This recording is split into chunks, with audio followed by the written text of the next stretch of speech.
Hello mes gens! Aujourd'hui je vous retrouve pour la fameuse revue de la gamme Haïti Afro. Bon, je ne vous l'ai pas sorti tout de suite parce que je voulais vraiment avoir le temps de me familiariser avec les produits, de comprendre leur concept, comment les appliquer et aussi prendre le temps d'apprécier ou pas les produits Haïti Afro. Donc après mon fameux Big Shop Bis, je me suis décidée à me faire un shampoing détox, shampoing que je n'avais pas fait depuis des lustres, ça remontait à ma première aventure capillaire. Alors que le shampoing détox est très important, surtout quand vous avez tendance à manipuler vos cheveux autant de fois que je l'ai fait et à utiliser des produits qui peuvent parfois laisser certaines substances sur vos cheveux, tels que les silicones par exemple, ou d'autres substances qui s'accrochent à la fibre capillaire et qui même après quelques années plus tard sont encore là. Et ça a été scientifiquement prouvé. Le problème avec certains silicones, c'est que quand ils s'accrochent à la fibre capillaire comme ça, ils ont du mal à les lâcher, surtout si on ne fait pas un bon shampoing après pour les enlever, ce qui n'était clairement pas mon cas. Donc imaginez-vous des années à utiliser des produits qui contiennent certains silicones qui sont très collants. À la fin, ça finit par vous étouffer les cheveux, par les affaiblir et à vous les rendre tout mous. C'était vraiment cet effet que j'avais au niveau de mes cheveux. Le shampoing détox va vous permettre de vous débarrasser de certains résidus, surtout d'assainir le cuir chevelu afin qu'il puisse mieux faire le taf en ce qui concerne la pousse des cheveux. Pour faire mon shampoing détox, je me suis procuré le savon au curcuma de chez Au Cœur d'Afrique. Je suis très fan de leur savon. Celui au curcuma m'intéressait fortement par rapport à ses vertus assainissantes. Donc ce que j'ai fait, c'est que j'en ai râpé un petit peu dans un petit récipient en forme de casserole, et ensuite j'ai ajouté un petit peu d'eau et j'ai légèrement fait revenir ça au feu doux afin que le savon puisse fondre, tout simplement, ne faire plus qu'un avec l'eau. Et ensuite j'ai ajouté une cuillère à soupe de bicarbonate de soude. J'agite le tout dans une petite bouteille et puis je l'applique sur mon cuir chevelu principalement. Et autant vous dire que là, autant où généralement quand je fais mon shampoing, j'y vais très rapidement et je prends à peine le temps de me frotter le cuir chevelu, mais là je pense que j'ai passé 10 bonnes minutes à frotter mon cuir chevelu avec ce mélange. Et croyez-moi que ça fait vraiment un bien de fou. Ensuite, je suis passée au masque à l'argile. Oui, là j'ai mis les bouchées doubles les gars, je me suis dit que là il fallait absolument que je fasse quelque chose pour décrasser mon cuir chevelu. Donc là je me suis procuré de l'argile de chez Au Cœur d'Afrique, de l'argile verte, que j'ai mélangée à de l'eau, à quelques gouttes d'huile d'essentiel de gingembre, de bain de Saint-Thomas, et j'ai bien mélangé le tout. Et j'ai laissé poser sur mon cuir chevelu que j'ai ensuite massé. L'argile est un antibactérien, il va permettre également de décrasser le cuir chevelu et donc du coup de le réoxygéner aussi, ce qui permet aux cheveux de respirer. C'est que j'ai préféré aller à la mer, me rincer les cheveux. Et c'est là où rentrent en jeu les produits de la marque Haïti Afro. J'ai appliqué le shampoing fraîcheur d'agrumes sur mon cuir chevelu tout simplement. Alors déjà ce que je dois vous dire, c'est que ce shampoing il est extrêmement doux, c'est-à-dire qu'il ne mousse même pas, on dirait carrément un après-shampoing. C'est ce que j'appelle un shampoing doux, pas comparé par exemple au shampoing soi-disant doux de chez la marque Oni, je sais plus quoi là, de chez Cream of Nature. Et nous ne sommes même pas encore aux ingrédients, mais laissez-moi vous dire ce que contient ce shampoing et ce qui lui vaut cette extrême douceur. Le shampoing contient tout simplement du gombo. Celles qui ont l'habitude de l'utiliser, quand vous le faites bouillir, il lâche un certain mucilage. C'est un mucilage qui est très gluant, c'est comme les graines de lin à peu près. Le mucilage permet une hydratation optimale et surtout un démêlage de ouf. Certains se plaquent les cheveux avec, d'autres se démêlent les cheveux avec, d'autres font des soins avec. Enfin voilà, le mucilage de gombo, c'est vraiment quelque chose de très bon pour pouvoir préserver l'hydratation des cheveux. Ensuite, on a le mucilage du graine de lin. Donc elle a utilisé aussi du mucilage de graine de lin dans le même shampoing. C'est un adoucissant. Il va favoriser également une bonne hydratation des cheveux et limiter la casse. Ensuite, il contient de l'avoine qui est un fortifiant capillaire. Il apaise les cuirs chevelus irrités. Donc si vous êtes victime de démangeaisons, voire même de pellicules, ça pourrait vous intéresser. Il contient de l'huile d'olive qui est une huile que j'adore, notamment pour la brillance qu'elle procure aux cheveux. Il contient également du blé, de la clémentine qui est un antibactérien et aussi un antipelliculaire, de la citronnelle qui est un antipelliculaire également, de la guimauve qui est pareil, qui est un adoucissant, un peu au même titre que le gel de graines de lin, des fleurs d'oranger, la glycérine qui est un humectant, donc parfait pour optimiser l'hydratation, et également des protéines, de l'hydrolyse with protéines pour renforcer la fibre capillaire. Maintenant, petit bémol, c'est qu'il contient du babassu midopropylbétaïne. Le babassu midopropylbétaïne, c'est un tensioactif très doux. Le souci, c'est qu'il est issu de l'usine de la pétrochimie qui sont très branchés nature, etc. C'est pas terrible pour l'environnement.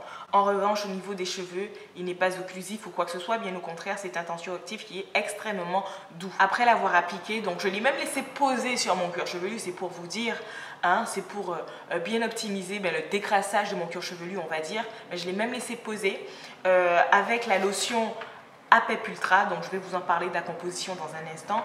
Mais la lotion APEP Ultra, on peut soit la mélanger au shampoing pour ensuite laisser poser sur le cuir chevelu, ou soit vaporiser un petit peu de lotion sur le cuir chevelu et après appliquer le shampoing, ce que j'ai fait, et j'ai laissé poser pendant 10 ou 20 minutes sur ma tête. J'ai rincé, mes cheveux ils étaient extrêmement doux. Pourtant j'appréhendais le fait d'avoir passé du bicarbonate de soude ainsi que de l'argile. Je me disais que bon allez, ça va extrêmement sécher mes cheveux, alors que pas du tout. Mes cheveux ils étaient extrêmement doux après le shampoing, mais là nous en sommes encore qu'au shampoing. Maintenant on passe à l'après shampoing. Donc elle m'avait conseillé le baume Jinkei. Donc le baume Jinkei en fait est composé de gingembre. On connaît ses vertus antiseptiques et même stimulantes. Il contient du galanga de camphre. Apparemment c'est une forme, c'est un petit peu de la même famille que le gingembre, mais il a des vertus stimulantes. Il lutte contre la chute des cheveux et c'est également un antiseptique, donc qui va assainir également le cuir chevelu. Le baume Jinkei, il a une odeur super agréable. C'est le seul qui a vraiment une odeur prononcée. On peut le mettre aussi bien sur les racines que sur nos longueurs, parce que c'est principalement à cet endroit que les cheveux ont tendance à être durs, vous voyez, parce que tout simplement on a tendance à frotter à cet endroit précis avec les shampoings et c'est à cet endroit qu'effectivement que le cheveu devient plus dur. Donc ce baume là, on peut l'appliquer dès la racine jusqu'à la longueur, à contrario des après-shampoings du commerce, où on ne peut pas toujours les mettre sur le cuir chevelu à cause de certaines substances qui les composent. Certaines substances qui pourraient provoquer des démangeaisons, des irritations cutanées. Maintenant, sauf si vous êtes allergique au gingembre par exemple, il n'y a pas de raison que vous ne pouviez pas l'appliquer sur votre cuir chevelu. Donc vraiment veillez à savoir si vous n'êtes pas allergique par exemple à du gingembre ou ce genre d'actifs. Ces produits sont très concentrés en actifs naturels. Rincer mon cuir chevelu. Arrive le soin après tout ce qui est le shampoing, tout ce qui est hydratant. Elle m'a surtout conseillé la lotion CGA+, qui est très réputée pour ses vertus anti-chute. Donc c'est avec ça que j'ai poursuivi mon soin. C'est un soin sans rinçage qu'on va vaporiser sur le cuir chevelu, qu'on va masser pour pouvoir le laisser pénétrer. Et c'est encore mieux si vous pouvez mettre une sorte de cape afin que ça puisse faire de la condensation pour mieux pénétrer le cuir chevelu. La lotion CGA+, elle contient de l'eau, elle contient aussi de la cannelle qui est assainissante et qui lutte également contre la chute des cheveux et les pellicules. Donc déjà on est sur un premier actif qui est ciblé sur la chute de cheveux. Elle contient également du gingembre qui accélère la pousse du cheveu, on va dire qu'elle va booster la pousse du cheveu. De l'ail, moi je me rappelle l'époque où j'avais débuté mon aventure capillaire, je mettais carrément de l'ail dans mon huile, mais l'odeur était tellement désagréable que je n'ai pas fait long feu avec ça. Mais l'ail est très stimulant pour le flux sanguin, ce qui fait que ça booste également la pousse des cheveux. L'odeur n'y est pas très prononcée. Vous direz que vous appliquez du courbouillon sur les cheveux. La lotion contient également du romarin qui stimule les follicules pileux. Le romarin qui est riche en vitamines et en minéraux, donc il apporte certains nutriments au cuir chevelu. Mais surtout, le romarin lutte contre certaines infections du cuir chevelu telles que les squames par exemple. La même lotion contient également de l'oignon, qui est très bonne pour tout ce qui est chute de cheveux. Elle a des vertus stimulantes également. Elle est riche en vitamine A, en minéraux, en vitamine C, en oligo-éléments. L'oignon contient également du soufre qui a un rôle important dans la production de la kératine. La kératine qui fait partie de la construction du cheveu et qui est nécessaire surtout à sa vie, à sa pérennité tout simplement. L'oignon a également des propriétés antibactériennes et elle vient lutter également contre tout ce qui est pellicule. Elle favorise une bonne circulation sanguine, ce qui permet aussi de booster la pousse du cheveu.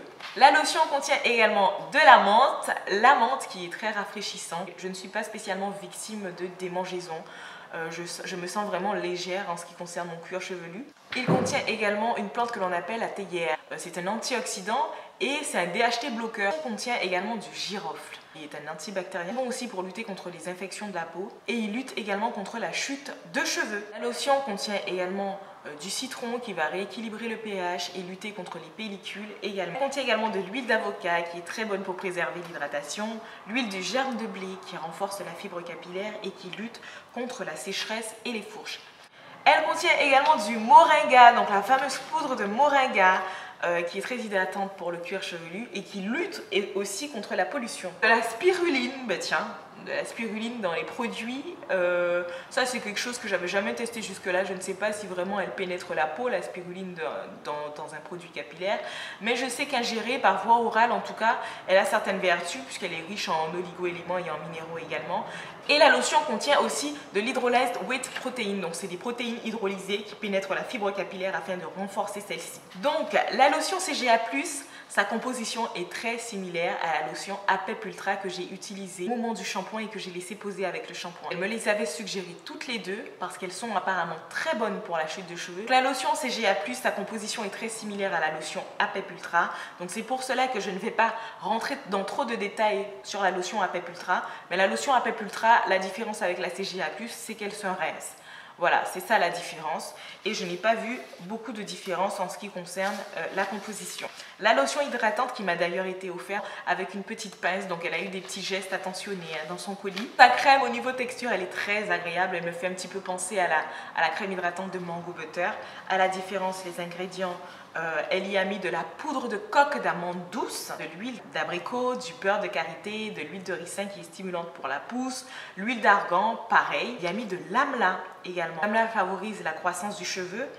Elle lutte également contre les chutes de cheveux, elle lutte également contre les cheveux blancs, également les pellicules. Je trouve que jusque-là, c'est un assez bon cocktail, surtout que la crème hydratante, c'est quelque chose que l'on utilise quotidiennement. Elle contient également de la titri qui a des vertus assainissantes, ainsi que de la glycérine qui est un humectant. Tous ces produits ont des textures super agréable. Je pense qu'elle a vraiment travaillé aussi à ce niveau-là. J'ai eu pour un total de 123 €. Ce qui est bien, c'est qu'elle propose de très gros formats, surtout quand vous avez une touffe de cheveux énorme. Donc je trouve que vraiment les formats qu'elle propose sont très intéressants dans la mesure où vos produits vous durent dans le temps. Incluant les frais de port de 33 €. Il y a le site internet de Haïti Afro par lequel vous pouvez passer pour faire vos commandes. Ou sinon, si vous habitez en Martinique et en Guadeloupe, vous avez des personnes agréées sur place qui pourraient vous fournir les produits. Encore faut-il que leur stock soit approvisionné. Parfois, ce n'est pas le cas, ce qui a été mon cas. Et d'où le fait que j'ai galéré autant à avoir les produits d'Haïti Afro, c'est que la personne qui en fournissait ici n'avait pas les quantités ni ce que je voulais. Vous avez des marques comme ça qui sont super top en termes de composition et même en termes d'efficacité. Et dont on parle très peu. Je ne suis pas du tout déçue, c'est-à-dire que les produits de Haïti Afro ne m'ont pas du tout asséché les cheveux, bien au contraire. Il n'existe que très peu de marques qui provoquent ce résultat en fait, cette sensation de cheveux doux après un shampoing. Maintenant, si vous êtes des personnes qui sont sensibles à tout ce qui est ail, oignon, etc., il va falloir faire un petit test. Donc pourquoi pas, si vous voulez tester ces produits, prendre des petites quantités pour voir si ces produits pourraient vous convenir. Donc j'espère en tout cas que cette petite revue vous aura plu. Je vous dis à très vite pour une prochaine vidéo et vous fais de gros bisous.